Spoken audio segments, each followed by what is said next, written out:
Naintindihan mo ba ang letrang J? Magaling! Ngayon, dumako naman tayo sa letrang F.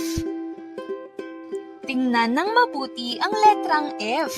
Ang letrang F ay isang katinig. Ano ngang muli ang letrang F? Mahusay! Isa itong katinig. Subukan mo ngang isulat ang malaki at ang maliit na letrang F sa hangin. Magaling! Ang titik F ay may tunog na F. Ano ngang muli ang tunog ng titik F? Mahusay! Ngayon naman, alamin natin ang mga salitang nagsisimula sa letrang F. Ano ang iyong nakikita sa larawan? Magaling! Isa itong fries. Fries. Ito ay nagsisimula sa letrang F.